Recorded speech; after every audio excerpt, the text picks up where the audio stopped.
বয়স আর আমাদের নেই। কারো যদি 50 বছর বয়সে সে 100 বছর বাঁচবে আল্লাহ জানে, কারো 60 বছর হলে সে কি 120 বছর বাঁচবে না। যতটা বয়স আমরা অনেকে পেয়েছি হয়তো আগামীতে অতটা দিদার বাকি নেই, এটা কনফার্ম হয়ে যাবে। মরার পরে আমরা কবরে যাব, কবরে যাওয়ার পরে ফেরেশতা এসে জিজ্ঞাসা করবে মান রব্বুক, তোমার রব কে? আমরা বলবো রব্বি আল্লাহ। ওমা দীনুক, তোমার দিন কি? আমরা বলবো দিন আমাদের ইসলাম। ওমান নবিয়ুক, তোমার নবী কে? আমরা রাসূলের কথা বলবো, সাইয়্যিদানা সাল্লাল্লাহু তাআলা আলাইহি ওয়াসাল্লাম নবীজির কথা বলবো। এরপরে ওই ফেরেশতা এসে বুখারী শরীফ খুলুন, একটা ফটো দেখাবে, তাসবিহ দেখাবে। ওই তাসবিহটা হলো আমাদের দয়াল নবী সোনার নবী। তাসবিহ দেখাবার পরে বলবে মা কুনতা তাকুলু বিহাক্কি হাযা রাজুল, মা কুনতা তাকুলু বিহাযা রাজুল, মা কুনতা তাকুলু লিহাযা রাজুল। তিন রকম ভাবে হাদিস এসেছে, বুখারীর হাদিস, আবু দাউদে আছে, বুখারীতে আছে। কি আমার রাসূলের তাসবিহটা দেখাবে, দেখি আপনাকে বলবে এই মোল্লা শোনো কি ইনি হচ্ছে মুহাম্মদ সাল্লাল্লাহু আলাইহি ওয়াসাল্লাম। মানো হ্যাঁ মেনে নিলাম। প্রশ্ন বলেই তো দিল মোহাম্মদ সাল্লাল্লাহু আলাইহি ওয়াসাল্লাম, প্রশ্ন করি ওই ছবিটা দেখে লাভ কি হলো? সূরাতে বেসালিতে আমার নবীকে প্রত্যেক মুমিনের কবরে দেখানো হবে, এটা কনফার্ম। দেখাবার পরে ফেরেশতা বলেও দেবে এটা মুহাম্মদ সাল্লাল্লাহু আলাইহি ওয়াসাল্লাম। প্রশ্ন এবারে আসছে কি মা কুনতা তাকুলু বিহাক্কি হাযা রাজুল, is the prophet, what is your opinion regarding to this prophet, regarding to this Muhammad sallallahu alaihi wasallam? তুমি কি এনাকে মুহাম্মদ সাল্লাল্লাহু আলাইহি ওয়াসাল্লাম তুমি তোমার নবী বলছো?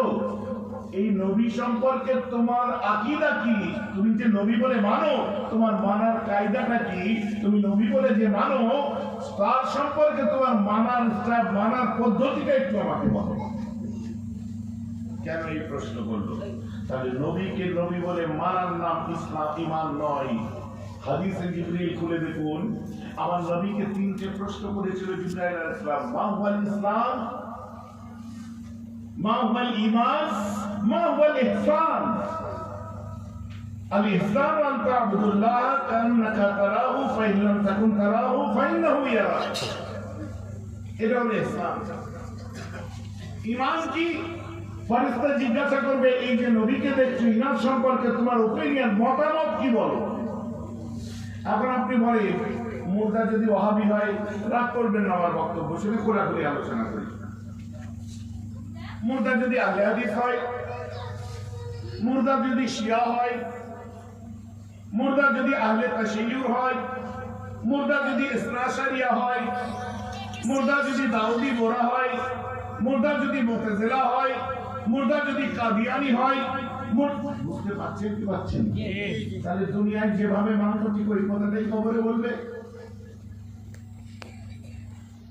মুর্দাকে দেখানো হচ্ছে এটা হচ্ছে মুহাম্মদ সাল্লাল্লাহু আলাইহি ওয়াসাল্লাম, ইনার সম্পর্কে তোমার মতামত কি একটু বলো তো। মুর্দা সঙ্গে সঙ্গে বলছে হুম রিজালুন নাহনু রিজালুন, উনিও মানুষ, ওনারাও মানুষ ছিলেন, আমরাও মানুষ, উনিও যা আমিও তাই। তফাৎ ওনার উপর জিবরাইল এসেছে, উনি নবী হয়েছে, আমরা নবী নয়। ওনার কাছে ওহী এসেছে, আমাদের কাছে ওহী আসেনি, এতটুকুই তফাৎ, বাকি আমরা এক। সবাই শুনলেন তো কথাটা?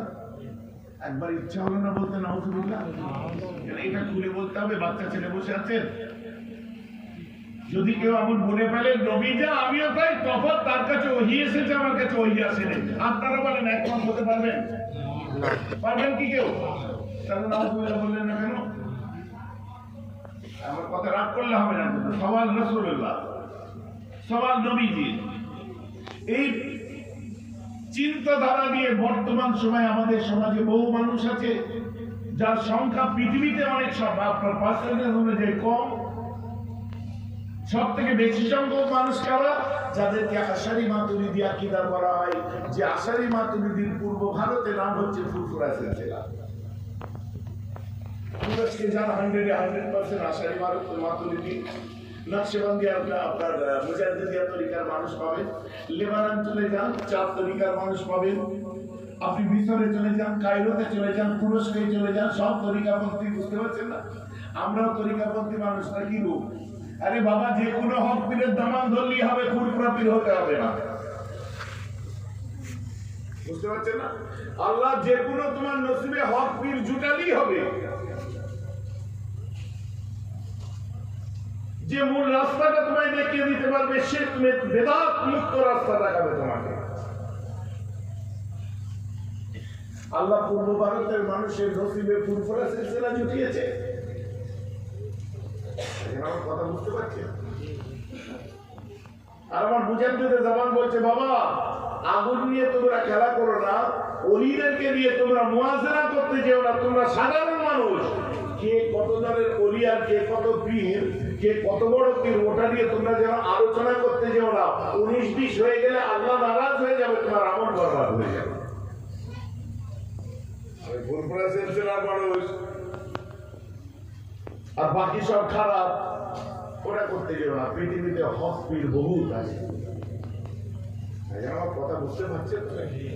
যে কোনো একটা হক পীরের দামাল ধরলেই হবে তোমার।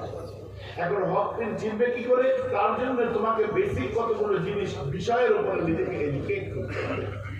এই এডুকেশন যদি তোমার মধ্যে না থাকে, তুমি হঠাৎ করে আতর না পাথর ঠিক করতে পারলে না, লেজ ধরলে গন্ডগোল হয়ে যাবে। এখন পূরণের কথা বলছিলাম নাকি বাজি কথা বলছি? তোমাকে ধরতে হবে সেভাবে না। ওজোর আমি কি করে বুঝবো? তোমাকে বোঝার জন্য বেসিক, তোমাকে বোঝার জন্য বেসিক নলেজটা রাখতে হবে। ওজোর আমার যদি বেসিক নলেজ না থাকে, সমাধান আমি বলে দিচ্ছি। বলি নাকি? আপনাদের কি একটু মন চঞ্চল হচ্ছে নাকি? আপনারা কিন্তু বাগিবাজি করলে আমার আরো সহজ, আমি তাড়াতাড়ি ঘর যাবো। আর আপনারা যদি একটু আগ্রহ দেখান, তাহলে আমার খাটনি বাড়ে বাড়ো, ঘর যেতে রাত হবে, কিন্তু দুটো কথা বলা যাবে। মোটামুটি ফজরের আগে শেষ করে দেবো, কোনো টেনশন নেবে না।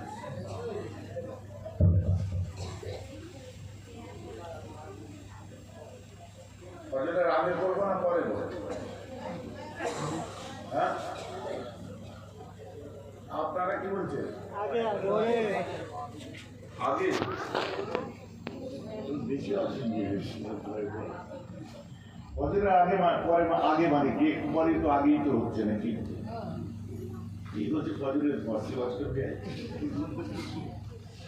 ভাইয়া শোনেন, জোকসা বাট আমি যেটা বোঝাবার জন্য বলছি, আপনারা আগ্রহ দেখালে আমার আগ্রহ বাড়বে, পরিষ্কার কথা। আপনাকে আমি সরল সোজা একটা কথা, কেতাবি কথা আমি বলে দিই, বাহলুল মনসুবের কথা আপনাদেরকে বলি।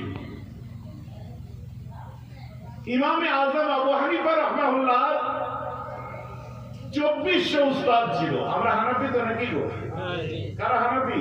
আমরা তো নাকি? নাকি শাফি, মালিকি, হাম্বলি নাকি? আমরা না, আমরা হানাফি। তো আমাদের হানাফি মাযহাবের যিনি ইমাম, এখন এই কথাটা শুনলে যারা আহলে হাদিস করে বা ওয়াহাবি বলে, এইসব ইমাম কিমাম কি আছে, ডাইরেক্ট আল্লাহ, এটা হয় না। এটা কোরআনের কথা নয়, এটা কোরআন হাদিসের কথা নয়। কোরআন বলছে তোমরা তোমাদের মধ্যে বাহানা বসি